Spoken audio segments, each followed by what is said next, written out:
Diamond industry की मंडी से जूझ रहे गुजरात के रतन कला क्षेत्र के कारीगरों के लिए आज एक बड़ी राहत की घोषणा हुई है।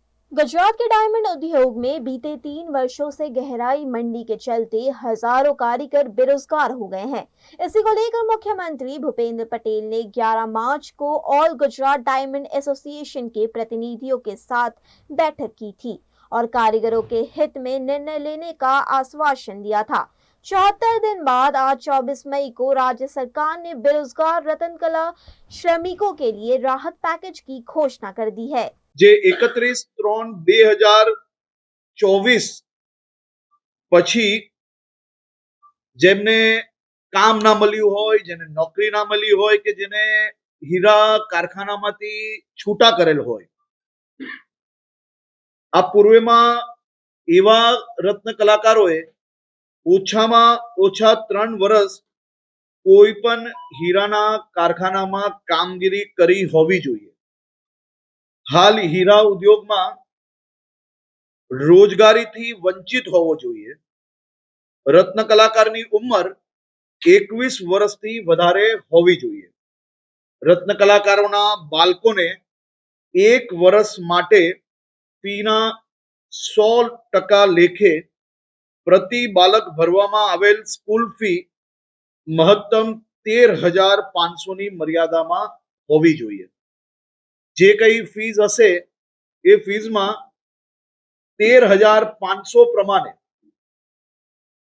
ડીબીટી એટલે કે ડાયરેક્ટ બેંક ટ્રાન્સફર ના માધ્યમથી આપવામાં આવશે। જે આપણી આરટી યોજના છે તેમાં બી આપણે ડાયરેક્ટ આપતા હોઈએ છે, એ જ રીતે આમાં બી મદદ કરવામાં આવશે। એકમના વીજ વપરાશમાં ગત વર્ષે એટલે કે 2023-24 જો 100 યુનિટ એની અગાઉ વાપરતા હોય અને એનો 25% ઘટાડો થયો હોય એવા એકમો આમાં લાભાર્થી બની શકશે। એકમો 31/3/2025 પહેલા જે આપણો ઉદ્યોગ વિભાગમાં જે રજીસ્ટ્રેશન હોય એવા એકમોને આમાં લાભ મળશે।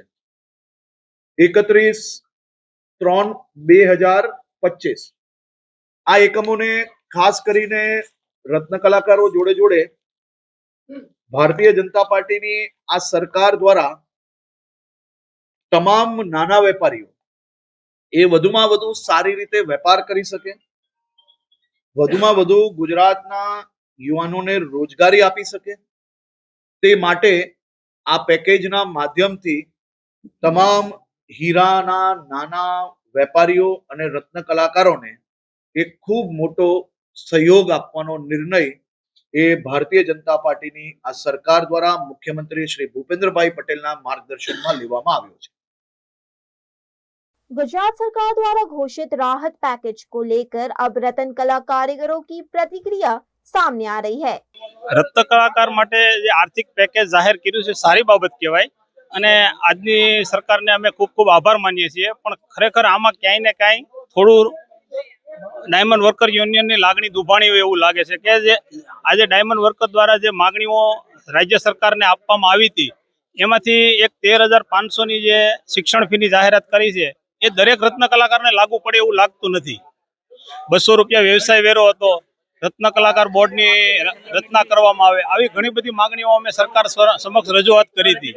એમાંથી એક શિક્ષણ ફીની જે જાહેરાત થઈ છે એ દરેક રત્ન કલાકારોને લાગુ પડે એવું લાગતું નથી અમને। આમ યોગ્ય છે ને આમ યોગ્ય નથી સાહેબ। જે 13,500 શિક્ષણ ફી મૂકી તો રત્ન કલાકાર માટે શું?